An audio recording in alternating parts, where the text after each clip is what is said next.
Hi everyone, welcome back to Math 112. This is Scott. Let's get started. Today what we are going to be talking about is section 6.4, which deals with what are called trigonometric identities.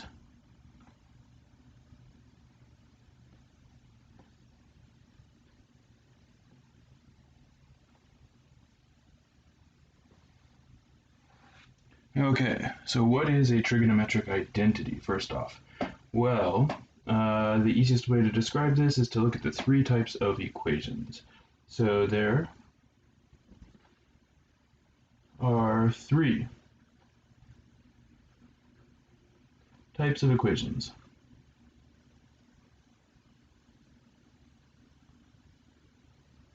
So the first one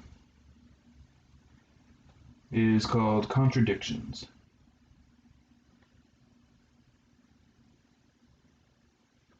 And these are equations that are never true for any value of the variable. So these are never true.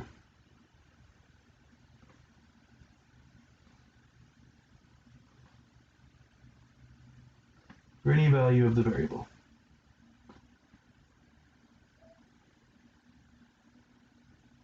So an example here, if I said sine theta equals 2. Never true. Sine theta is always between -1 and 1. Okay, the second type of equation are what are called conditional equations.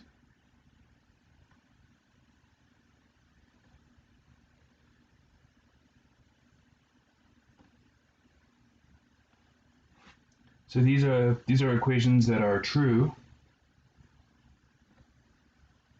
for some values of the variable.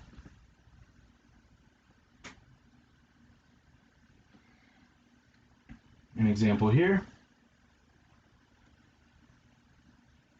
sine theta equals 1/2.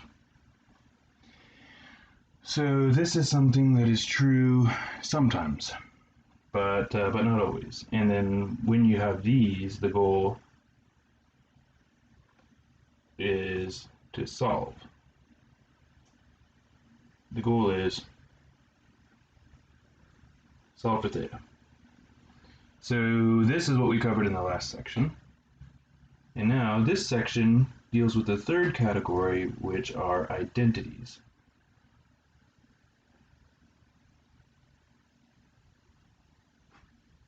So identities are always true.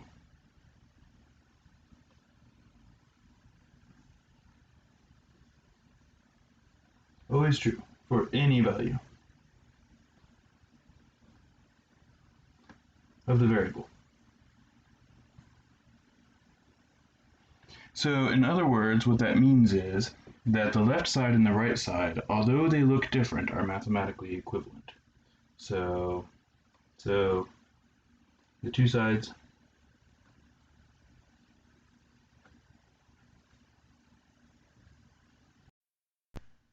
Sorry about that, my camera cut out for a second, but the two sides of the equation are mathematically equivalent, is what I was saying there.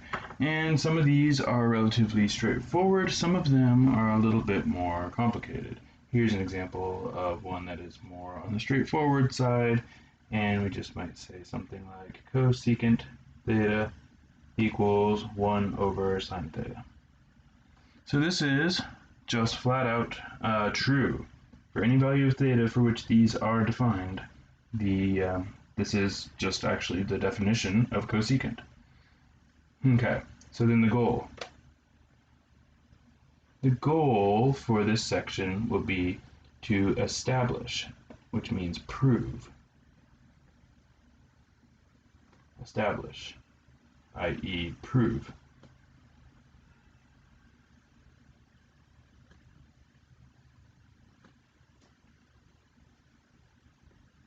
The identity. And the way that works, so the strategy there, strategy, start,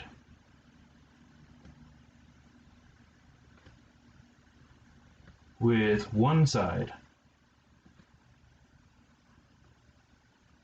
of the equation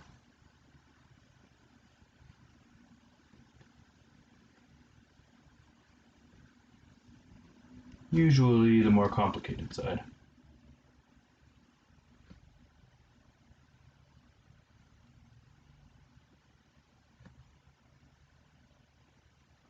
So start with one side of the equation.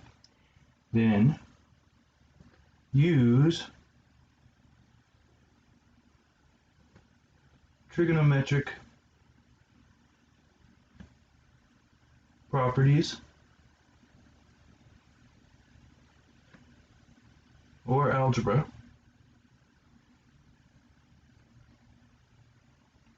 to try to turn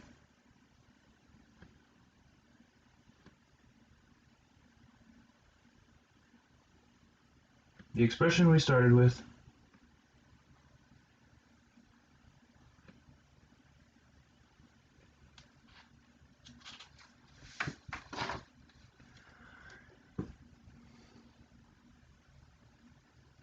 into the other side of the equation.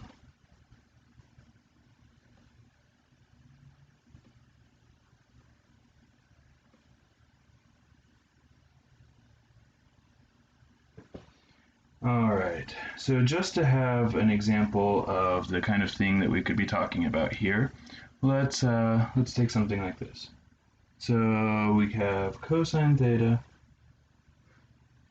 over 1 plus sine theta equals 1 minus sine theta over cosine theta. Okay, so this is an example of something which it doesn't look very true, but it is. This is a trigonometric identity. Turns out any value of theta that you plug in here, if both sides of this are defined, they will be equal to each other. So, if we want to, so then we would be starting with one side.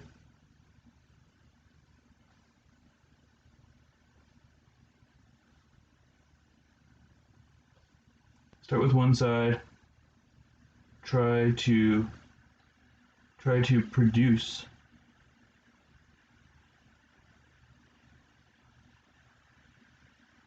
the other side. Okay, but this is a relatively advanced one, and in order to do it, we're going to need to know some useful properties. So useful properties.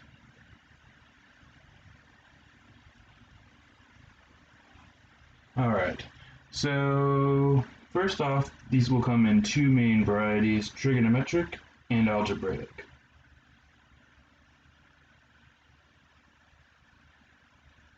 So the trigonometric properties, these are going to be just properties that are specifically true about the trigonometric functions. So trigonometric properties. Alright, so first off, let's just start with the quotient properties.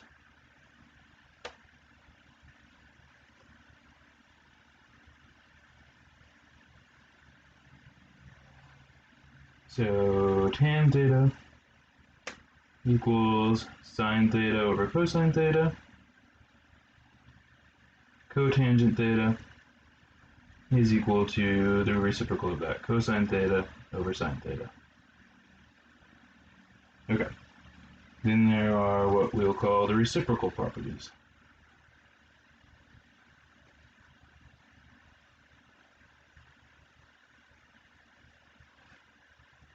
And these are just cosecant theta equals 1 over sine theta, secant theta equals 1 over cosine theta, and then sometimes, not very often, but every once in a while it might be useful to use the other side of these. Sine theta equals 1 over cosecant theta, and cosine theta equals 1 over secant theta, and then tangent theta equals 1 over cotangent theta, and cotangent theta equals 1 over tan theta. So this is just every combination of functions that can be expressed as the reciprocal of another function. Okay, let's see, what else we have? The even-odd properties.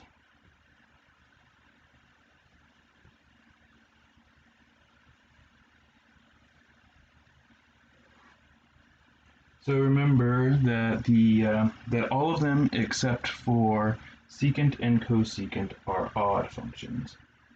So sine of negative theta is equal to negative sine theta. Tangent of negative theta equals negative tan theta. Cosecant of negative theta equals negative cosecant theta. Cotangent negative theta equals negative cotangent theta. And then for the other two, secant negative theta,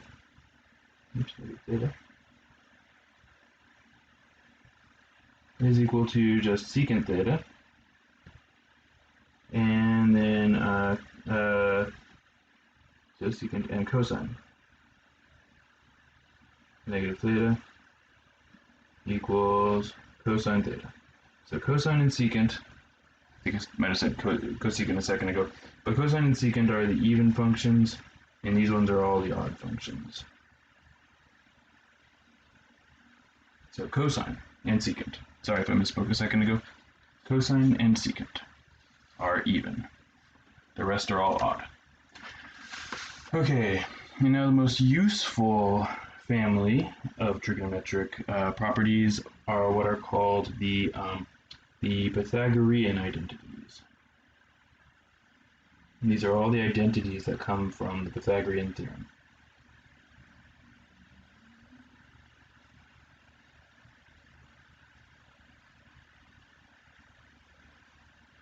Alright, so the most basic form of these in trig is sine squared x, or sine squared theta, plus cosine squared theta equals 1.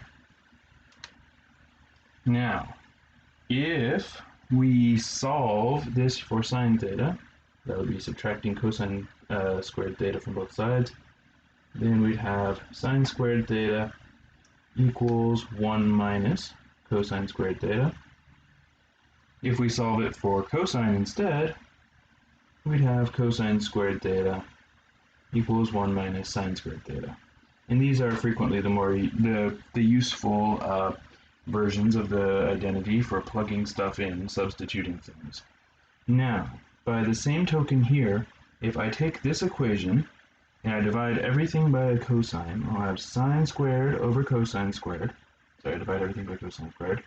So I have sine squared over cosine squared, which is tangent squared theta, plus cosine squared over cosine squared is 1, and then equals 1 over cosine squared, which is secant squared theta, which again we can say tan squared theta equals secant squared theta minus 1, and we could also move everything to one side and have 1 equals secant squared theta minus tan squared theta.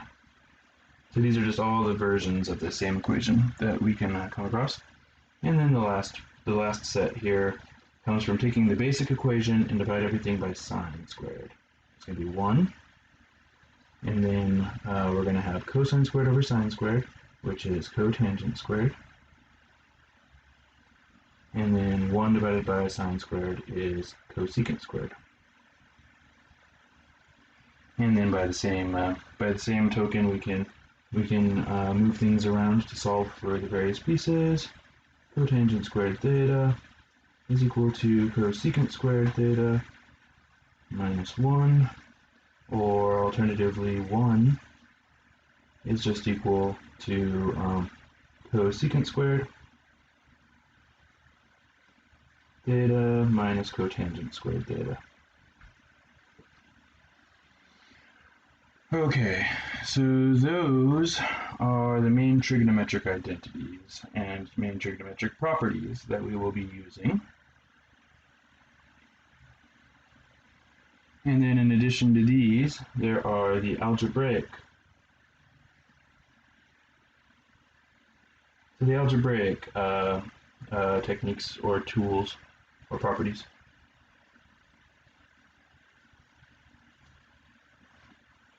Okay, so common things that we will be dealing with would be differences of squares,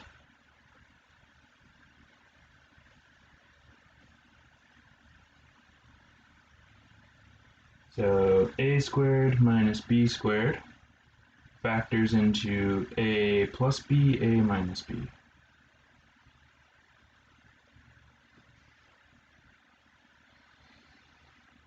Okay, so that's a common algebraic property that we will make a lot of use of. And the main use of this will be that it will help us to produce Pythagorean identities. So differences of squares. Okay, another one that's going to happen sometimes is multiplying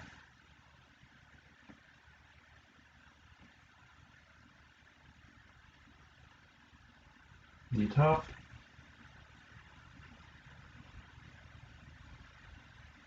and bottom of a fraction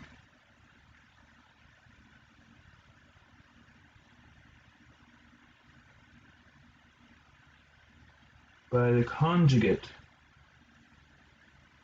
of the bottom. And conjugate here means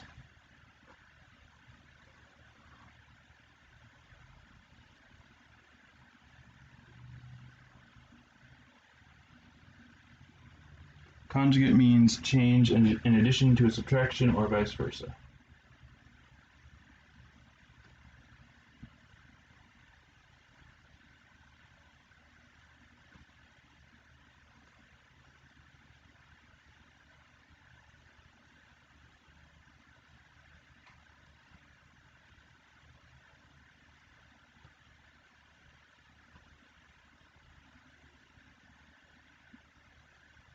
Or vice versa. So what this looks like would be if I have a plus b over c plus d, then I would multiply the top and bottom by c minus d over c minus d. And the reason for doing that is that the top will possibly get more complicated, but the bottom will always become a difference of squares. And the reason for doing this, so the reason to do this is you can use this property to produce something that fits one of the Pythagorean identities in the denominator. So create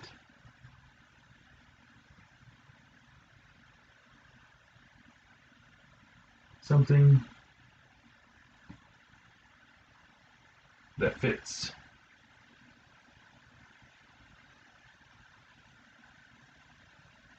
a Pythagorean identity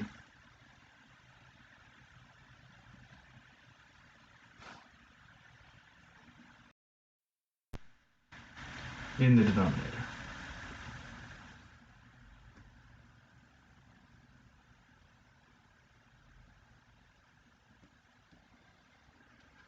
Alright, so that's another algebraic property we'll use, and then beyond that we'll just have to see it on a case-by-case basis for examples. So let's just take as our example that one that we just started with. So cosine theta over 1 plus sine theta is equal to 1 minus sine theta over cosine theta. Okay, so we're going to start start with the cosine theta over 1 plus sine theta, and we're hoping to end up at the goal, which is 1 minus sine theta over cosine theta. So we start with one, we want to end at the other. Okay. Here we go. Cosine theta over 1 plus sine theta. Now, what we can do here is we can start by, there's not much actually that we can really do here other than try multiplying by the conjugate.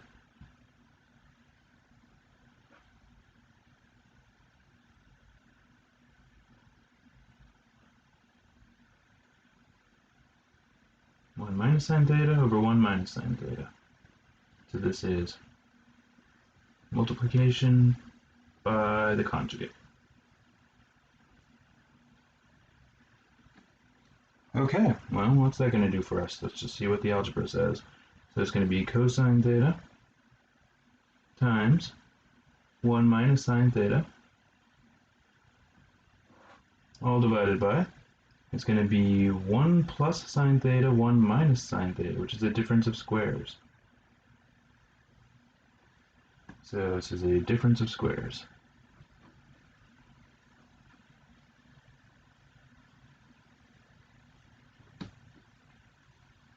And that, in turn, is a Pythagorean identity. 1 minus sine squared is the same as cosine squared. So this is cosine theta, 1 minus sine theta, is the same, on the bottom that's the same as cosine squared theta. So this is a Pythagorean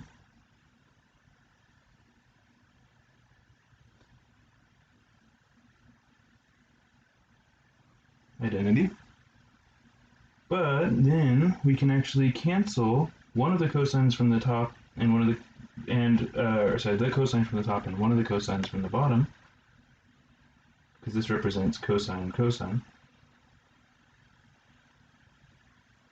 We have 1 minus sine theta over just cosine theta. And that is what we were attempting to prove.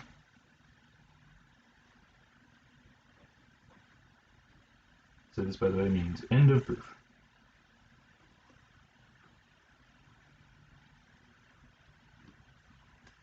Sometimes people also write QED, but this is it's just like a little square indicating proof established. Okay, so now let's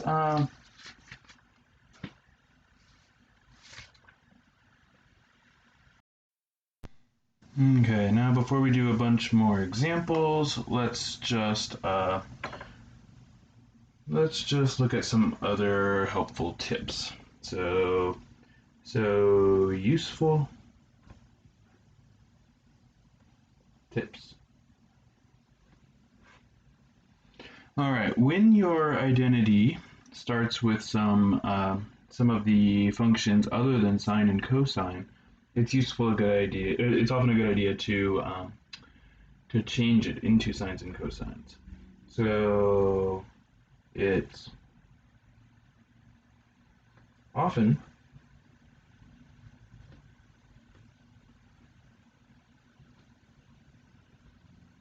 a good idea to change the other functions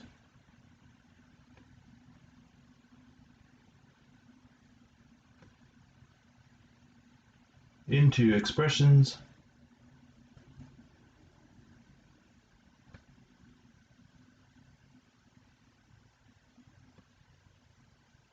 involving sine and cosine. It's easier to work with those than it is with the other ones. So it will usually be a good idea to do that. So other things that we might need to do. So when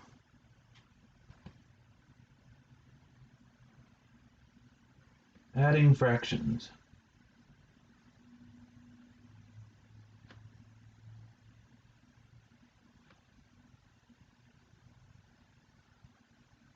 will usually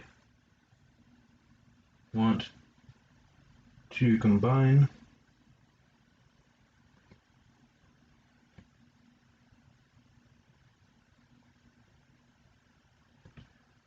the numerators by finding a common denominator, or I'd say by using a common denominator.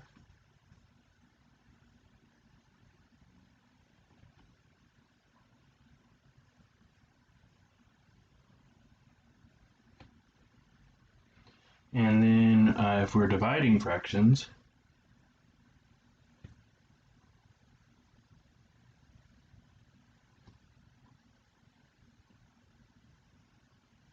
when dividing fractions,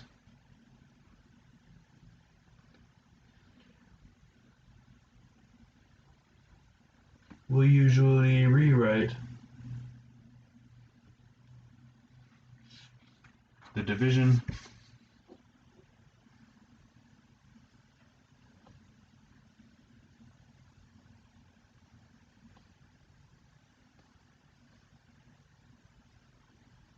as a multiplication by the reciprocal.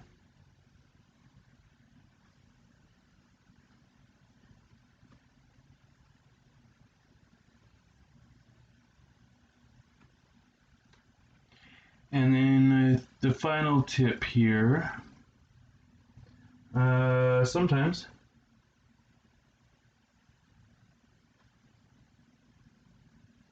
more advanced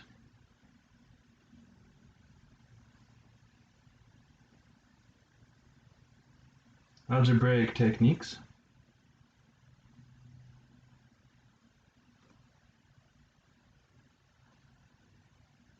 are needed,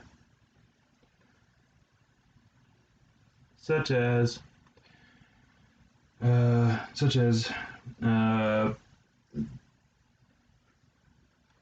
difference of cubes.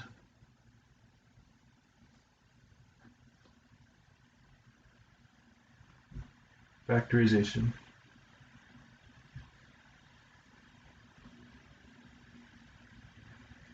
And just so you know, just so you have it in the record what that is, so if you have a cubed minus b cubed instead of a squared minus b squared, the way this factors is a minus b times a squared plus ab plus b squared.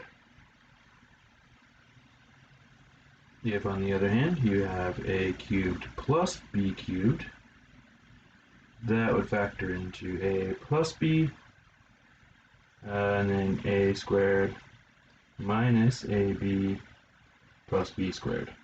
So those of you who are fresh out of some relatively advanced algebra class may remember this.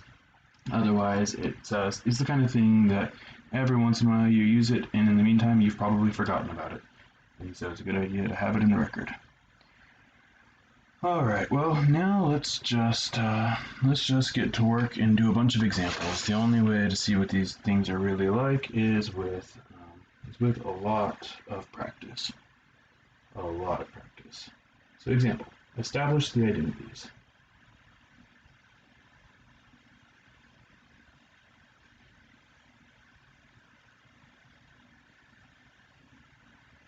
And the establish here basically just means prove. And we'll start simple. Start with a simple one here. A. Secant theta times sine theta equals tangent theta.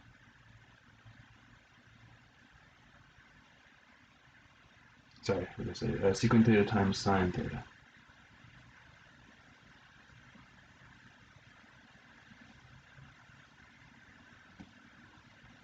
Alright, so we'll just start with the left side.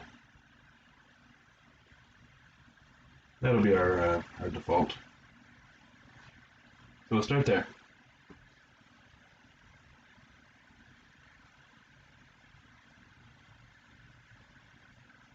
And so that makes this our goal. So our goal is we'll do whatever we need to do to turn secant theta sine theta into tangent theta. Well, as soon as I see secant, I think, okay, what's that really? That's really 1 over cosine theta times sine theta.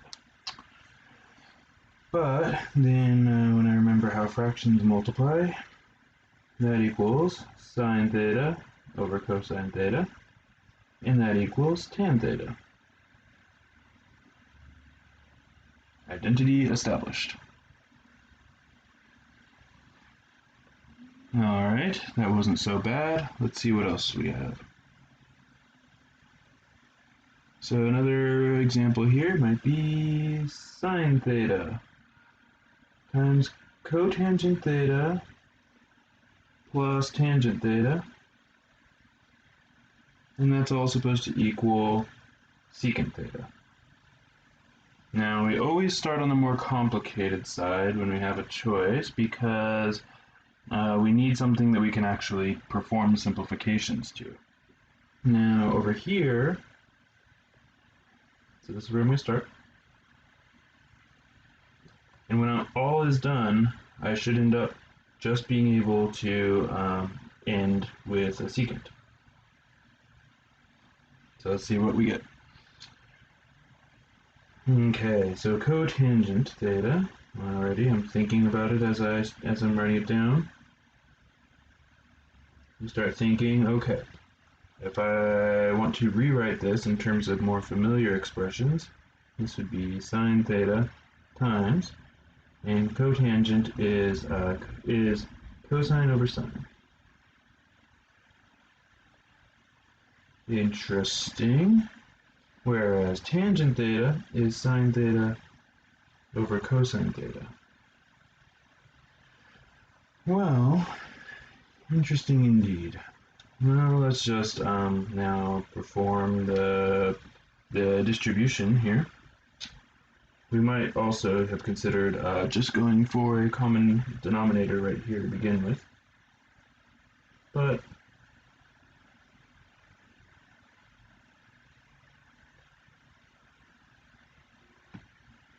and there will sometimes be several options here available to us in the approach we take. And feel free to experiment. Try your own paths. See which ones work and which ones don't. Okay, so what do we got here? We're going to have just a cosine theta. And over here, sine theta, that's sine squared theta is the way we write that. Over cosine theta. Well, we didn't do the common denominator yet, but now I guess we have to. So cosine theta, basically over 1, and I want it to match the other cosine theta, so I have to go times cosine theta over cosine theta.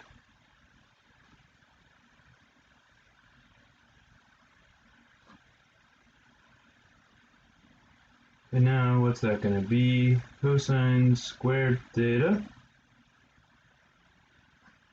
over cosine theta plus sine squared theta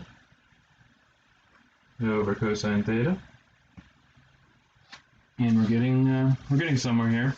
As soon as you start seeing cosine squareds and sine squareds, immediately your mind starts running towards the Pythagorean identities, and to make that happen, you just need to now combine the two fractions, cosine squared theta plus sine squared theta, all over cosine theta, and this is a Pythagorean identity. That equals just 1 over cosine theta, but 1 over cosine theta, that is famously just secant theta. So we started on the left and did algebra to eventually end up on the right.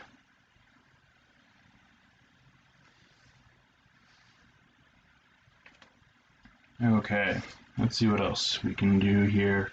How about something like this? So another example. So see, let's take cosecant theta in parentheses cosecant theta plus cotangent theta.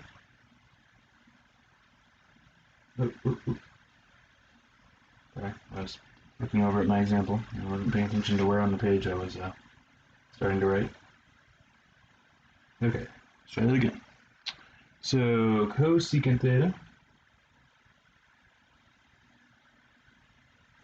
plus cotangent theta times cosecant theta minus cotangent theta equals 1. Okay, so ordinarily it would be our goal to rewrite these in terms of sine and cosine. However, cosecant and cotangent are the stars of one of the versions of the Pythagorean identity. So let's just see where this leads. Let's just see how this plays out. So we'll start with the left side, and the goal will be the right side. So everything should just cancel out and end up at a 1. Now here,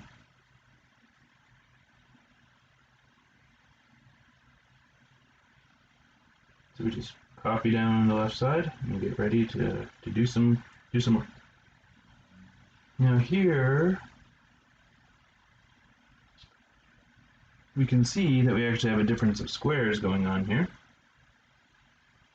So it's cosecant squared theta minus cotangent squared theta.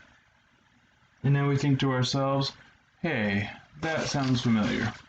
And so we can just dig up our list of Pythagorean identities. We find it here, and sure enough, that does equal 1. This is actually just an established Pythagorean identity that equals 1. And that complicated looking one, what turned out to be just a one-liner. Alright, well that was easy. May they all be so easy. Let's see what else. How about this one? D. How about cosecant to the 4th of theta minus cosecant squared of theta equals cotangent to the 4th of theta plus cotangent squared of theta.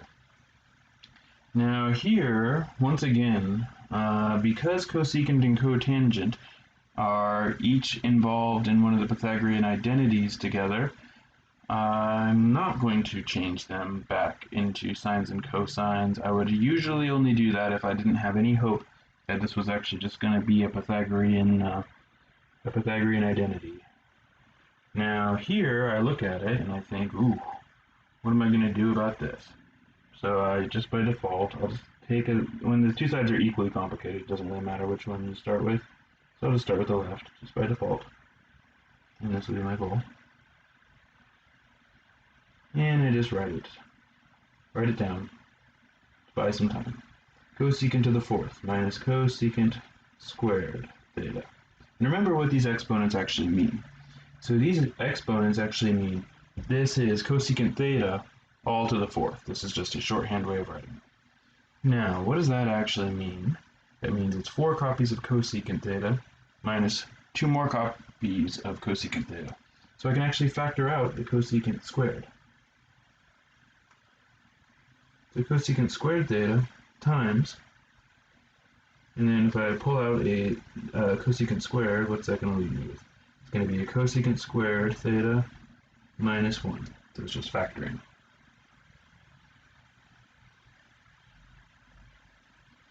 And then my goal ultimately here is I'm supposed to be ending up in things that involve cotangent.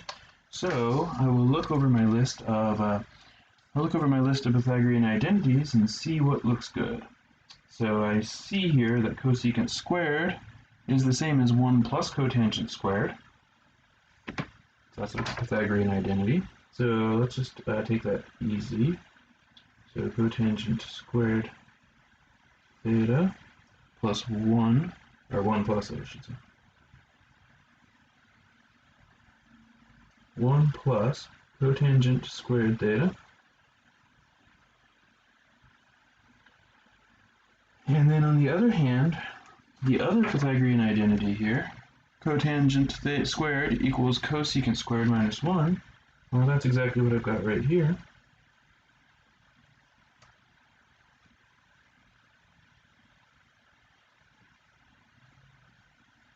These are Pythagorean identities. And now, if I just multiply this out, I'm going to have cotangent theta, cotangent squared theta plus cotangent to the fourth theta, which sure enough is equal to cotangent to the fourth theta plus cotangent squared theta, just as I wished.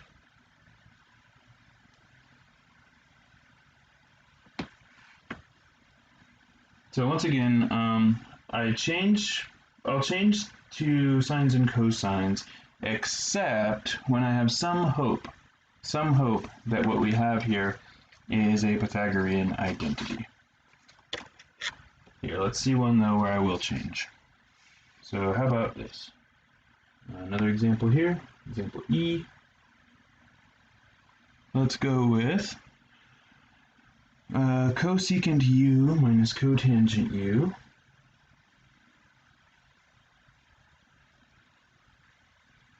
is equal to sine u over 1 plus cosine u. Okay.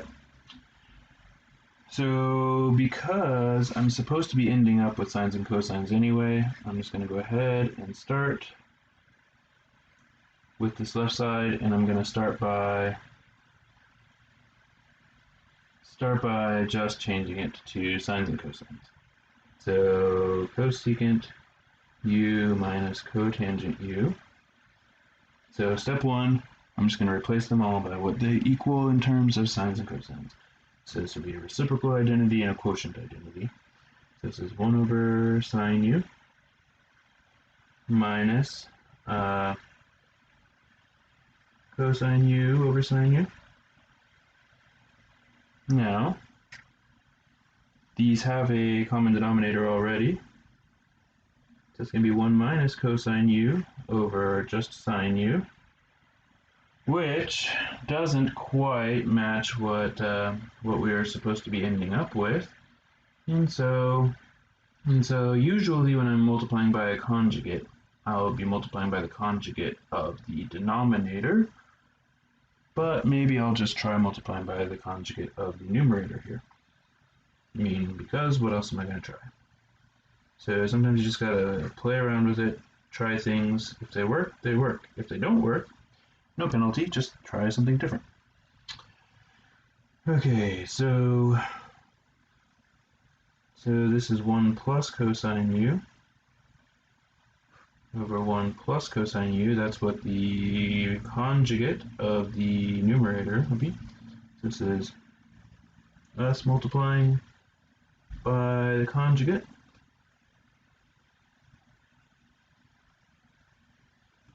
Here it was the numerator, not the denominator, but same basic idea. And the reason why we would ever want to do something like this is that the top then will become a difference of squares, and not just a difference of squares,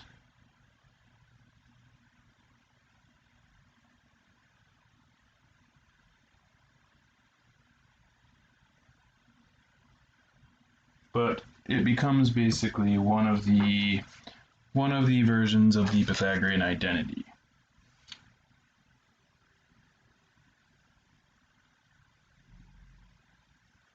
So it becomes just sine squared u, and that's again the Pythagorean identity.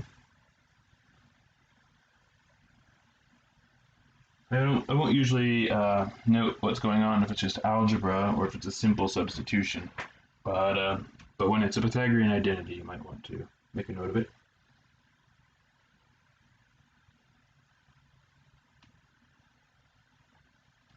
And now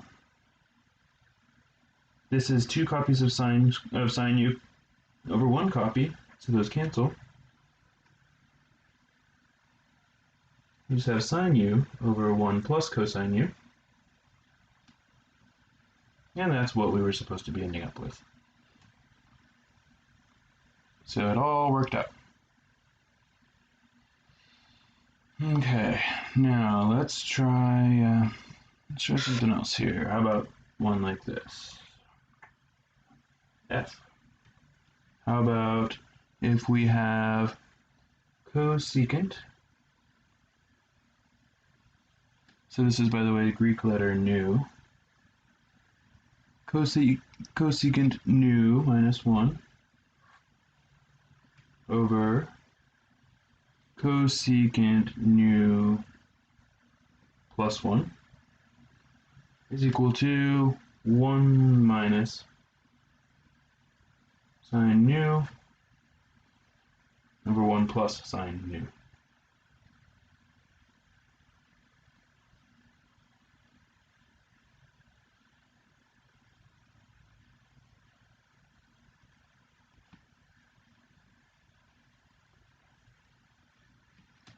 So it's the Greek letter nu.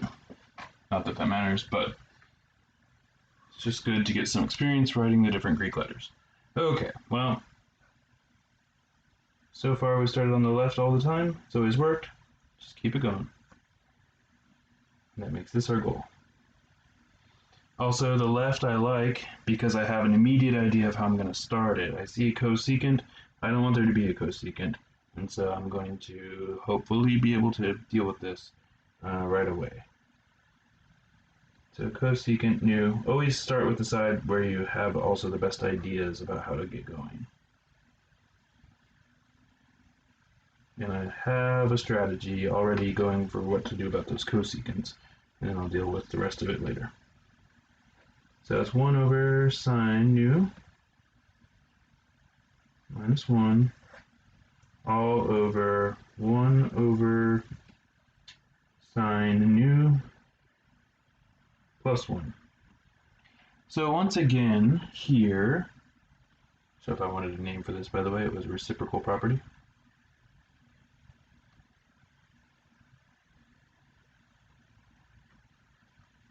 The homework in your Pearson MyLab will require you to basically name whatever property you use, essentially whenever you use it. So it's good to remember what some of these things are called. Okay, now here, if I want to find a common denominator, that would be sine nu for the top and sine nu also for the bottom.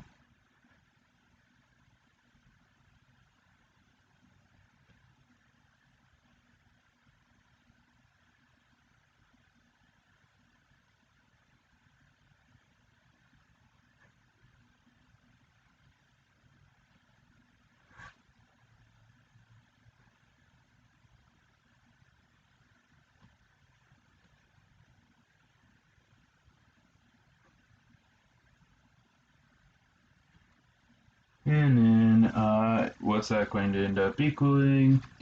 Well, on the top, what are we going to have? We're going to have is equal to 1 minus sine nu all over sine nu. And on the bottom, it's going to equal 1 plus sine nu all over sine nu. And what we have here is a division of 2 fractions, and when we have a division of 2 fractions, we will just rewrite them as a multiplication by the reciprocal. That's 1 minus sine nu over sine nu times sine nu over 1 plus sine nu. And then we have a canceling pair from the top and bottom of sine nu, and that leaves us with 1 minus sine nu over 1 plus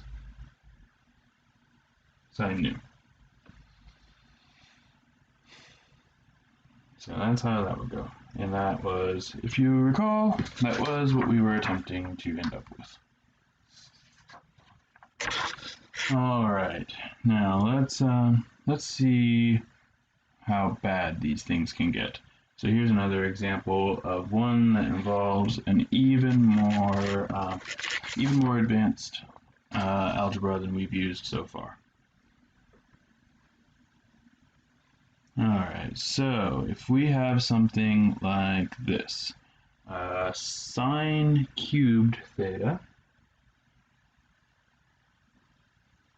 plus cosine cubed theta all divided by 1 minus 2 cosine squared theta.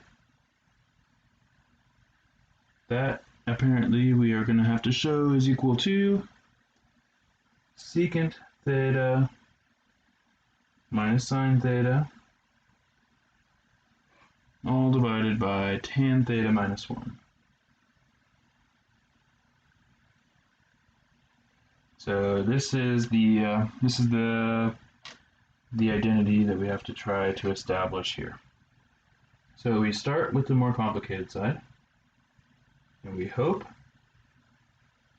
that we can end up on the less complicated side. But both sides are pretty complicated. So our start was over here, our goal is over there. Now, we see the cubes, and at first we're lost. We don't know what we're supposed to do. But then we remember, wait, there's a way of factoring a sum of cubes or a difference of cubes. And that is so this is the factoring that we were just talking about a second ago. So this would be sine theta plus cosine theta times sine squared theta minus sine theta cosine theta plus cosine squared theta, and that's all what will be over 1 minus 2 cosine squared theta. And this was just factoring.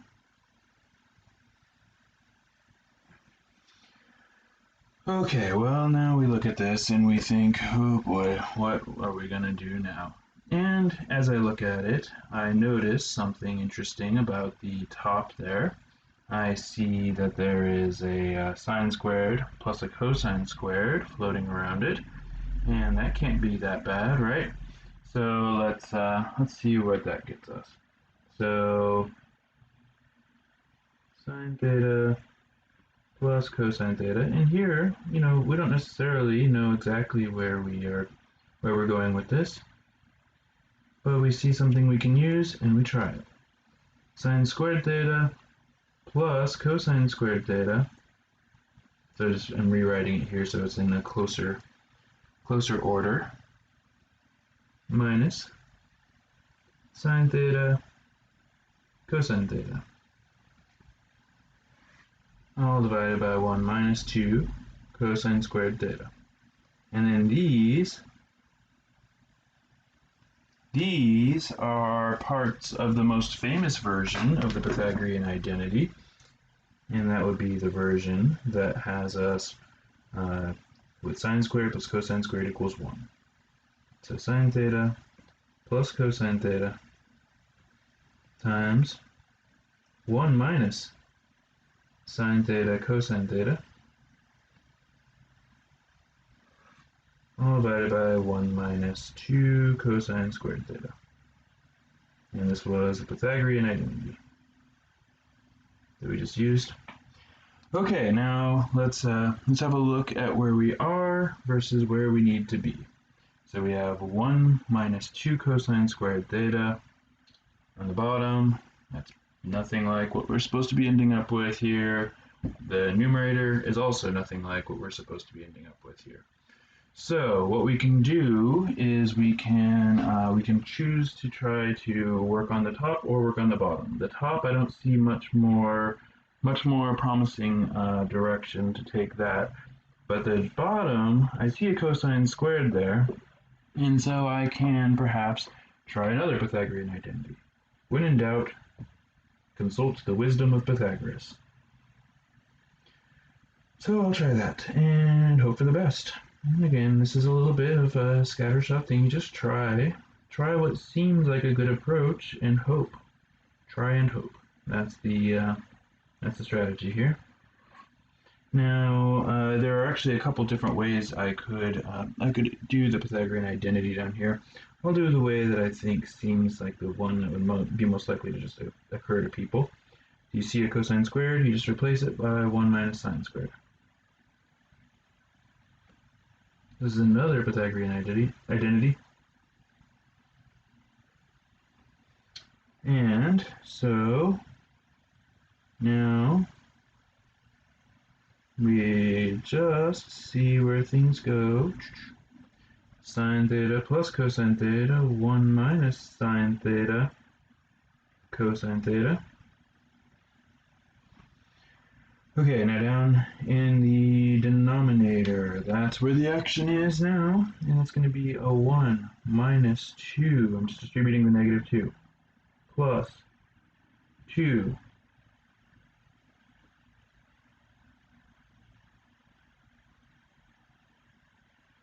sine squared theta.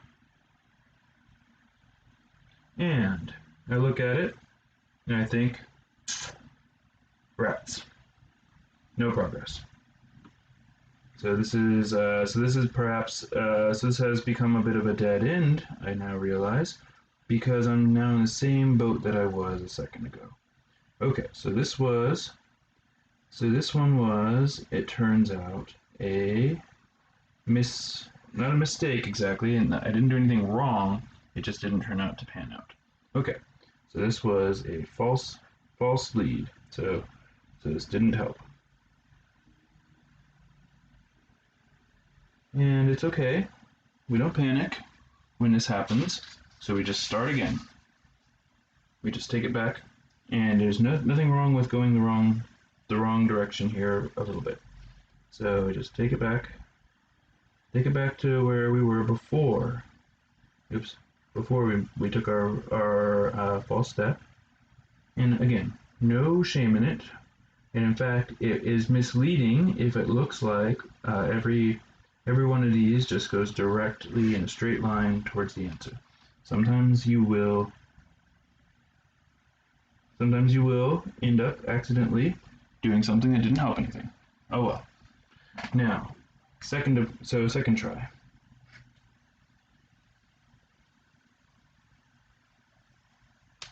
Now you see this, and here's where you have to get a little tricky. So now, what we're going to be using is that sine squared theta plus cosine squared theta equals 1. And you substitute in the 1 for sine squared plus cosine squared. So we've got sine theta plus cosine theta. And again, like, we can't see very easily how this is supposed to end up being the ultimate goal, but we're just doing whatever we can and hoping for the best. Just try and hope. Try and hope. The 2 steps to this. So, sine squared theta plus cosine squared theta is what we will substitute in for the 1, minus 2 cosine squared theta. And so then we have some like terms that can be combined, and so then that's actually a little bit of progress here. So then what we end up with is sine theta plus cosine theta over 1 minus, times 1 minus sine theta cosine theta, all divided by, and then down here we just combine the like terms, so sine squared theta minus cosine squared theta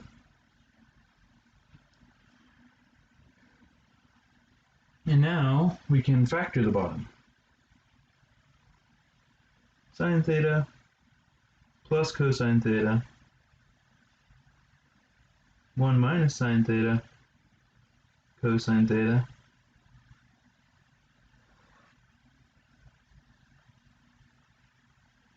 sine theta plus cosine theta times sine theta minus cosine theta. And again, we were just kind of throwing things around, hoping that good stuff would happen, and something good did happen here. We are not yet at our goal, but I definitely feel better about it. That remember was our goal. I definitely feel better about it if we can at least have terms all in the same places that we're supposed to end up at. Okay, so we cancel out the common factor of the top and bottom, which is sine theta plus cosine theta. That leaves us with a sine theta minus cosine theta on the bottom, and a 1 minus sine theta cosine theta on the top. And now it's time to take a good hard look back at our goal. So just ignore the false step here, and look back at our goal. Our goal, secant minus sine over tangent minus 1. We look at what we have, and we look at our goal. Wherever I was supposed to have a secant, I actually have a 1. Wherever I'm supposed to have a sine, I have an extra cosine. Wherever I have just a regular sine here, or wherever I'm supposed to have a tangent, I have a sine, and wherever I have a 1, I have a cosine. What is the connection between what I have right now and what I want? The connection is that each term here has an extra cosine compared with what I want. So what I'm actually going to do is I'm going to divide the entire top and the entire bottom by cosine.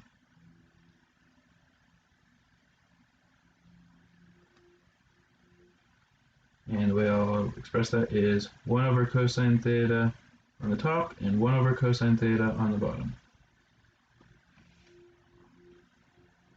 So then that is equal to 1 minus sine theta cosine theta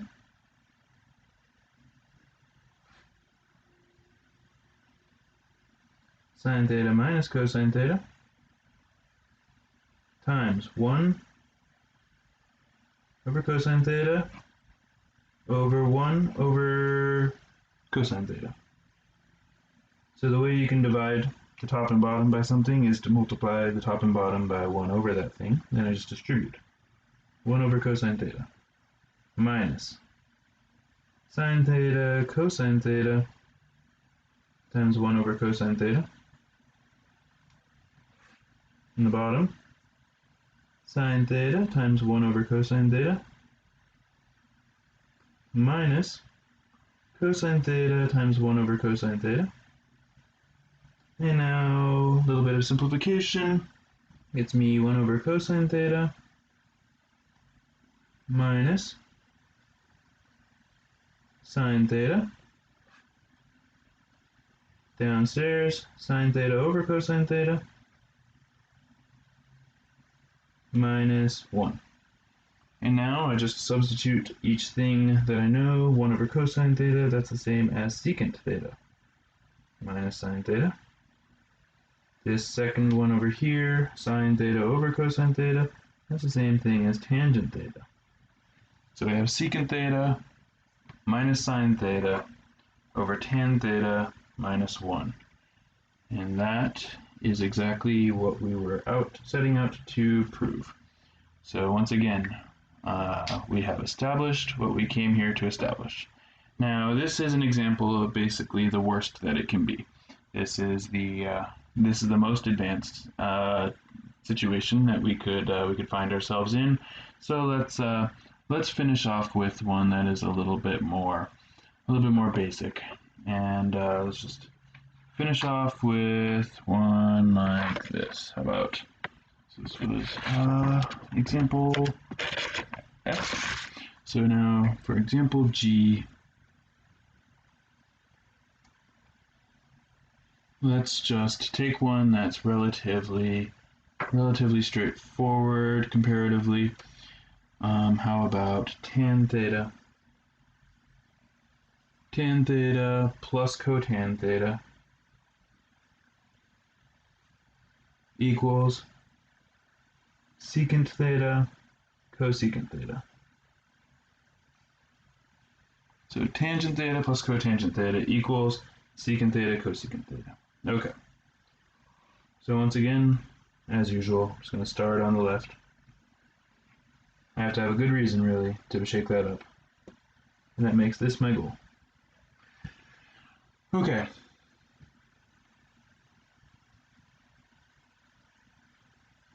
So if you don't know what else to do, and you're not seeing the ingredients really of a trigonometric identity in play, then usually what you'll want to do is translate everything into sines and cosines and see where that gets you.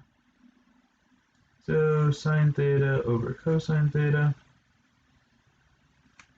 plus cosine theta over sine theta. So this was the quotient property, or quotient identity.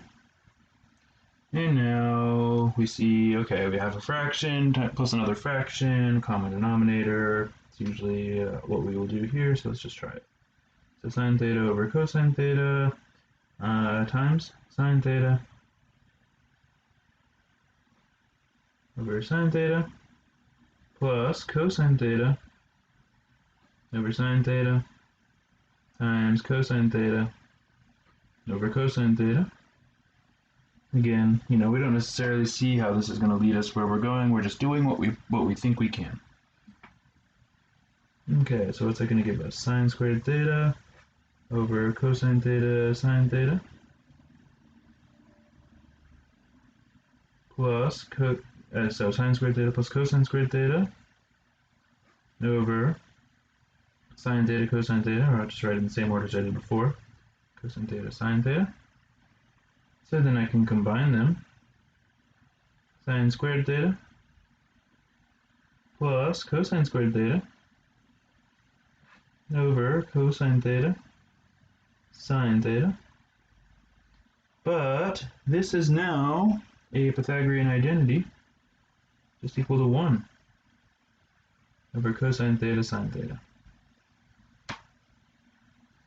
But then, if I break that up, it's 1 over cosine theta times 1 over sine theta,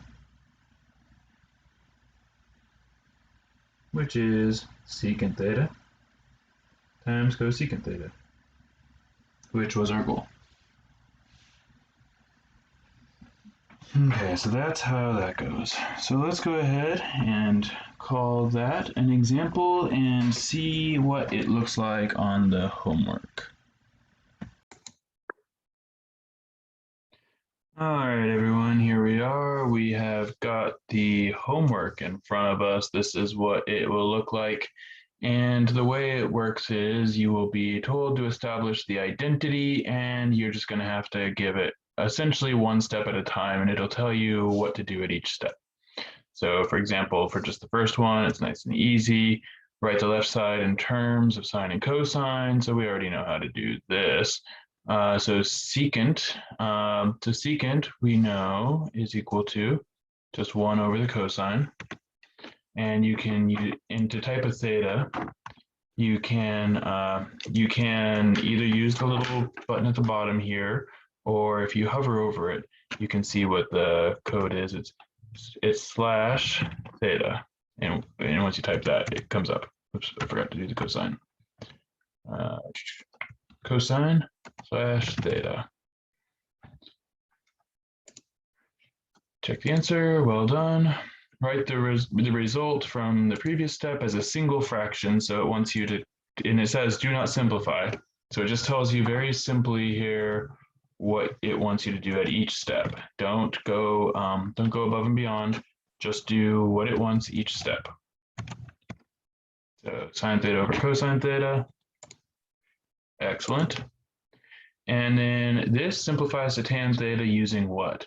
So tan is the quotient of these, so that's the quotient identity. So the hard part about this is some of these names are a little bit artificial.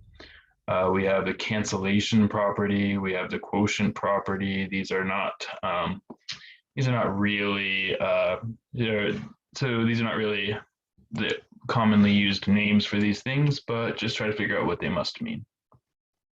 Okay, now, for example, for this one, we do something very similar. We would just be expressing the left side in terms of sine and cosine.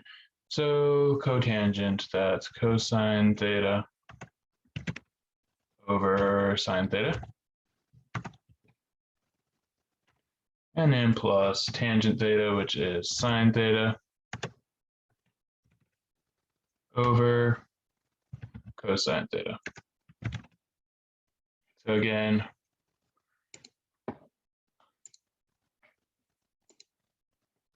and then it wants you to simplify the expression inside the parentheses and write it in terms of sine and cosine. So in other words, what it wants you to do here is do the common denominator thing and proceed as according to the program. All right, but we will, I'm going to leave this problem and move us on to other ones. So if we want to establish something like this, it just tells us again what it wants you to do here. So it wants you to take the left side. So it always tells you which side you're starting on, and it'll almost always be the left side. And write the term secant u in terms of cosine u. So it just tells you it wants you to do that little substitution, and you know, it'll tell you what it wants. Same thing here. Except now it's not telling you to change them into the sines and cosines. It's telling you to write them as a difference of two squares. Okay, and same thing here. Wants you to do algebra to expand the product. Here we are writing the left side in terms of sine and cosine to start with, and here what it tells you to do is to take the numerator and apply the appropriate Pythagorean identity. Tells you not to factor it yet, but maybe later. So let's just actually walk through this a little bit. So what is cosine squared? That is 1 minus sine squared. And you do squared like that. And then theta. Do not factor, it says, so I won't. And now it gives me permission to factor. So it's 1 plus, oops, sorry. Rather than hitting shift, I hit enter. Okay, so it's 1 plus sine theta. Oops, just happened again. All right, well, we're careful here. The light isn't good in here, and so I keep on hitting enter instead of shift. Right, times 1 minus sine theta parentheses. Okay, final check. Getting close here. Almost down to the wire. And then what's going to happen is those are going to cancel. Now how is that going? So actually, let's game out how this would actually go here. So this would be 1 minus, so these two will cancel each other. So it's going to be 1 minus sine theta. And then those will cancel, and then the negative will distribute, is the way we should think about it. And so 1 minus 1 plus sine theta, those will cancel. And that gives us just sine theta. And then we just have to figure out what are the names of what we just did here. So we didn't use any even odd property, that's for sure. Quotient identity, nope, that means like changing tangent to sine over cosine. So cancellation property and simplifying further. That looks like the one for us. So you just choose whichever one seems to fit best, and there you go. And and so then this one again, it tells you what it wants you to do. So you just do what it says. Same. Once again, same basic thing here. Now here just tells you what algebra it wants you to do. Here we have a cube. So we have once again a sum of two cubes, and we can hope for the best on that. So it'd be very similar to the example. All right, so those are the kinds of things that you're going to have to do. And what it asks you to do is perform certain specific steps of the the algebra, and then it asks you frequently to name which properties you're using, and just pick the one that seems to fit it best. It uses words like cancellation identity, which doesn't really that's not really a thing, but you know what it means. It means you canceled things. Quotient identity. So those are when you are expressing one of the trig functions as a quotient of the other of two other ones. So that's tangent and cotangent being replaced by sine over cosine or cosine over sine. And reciprocal identities is when you is what it calls it when you change a secant to a 1 over cosine, for example. Okay, so that is how your homework will look. So on that note, I'm going to stop this video and until next time, bye.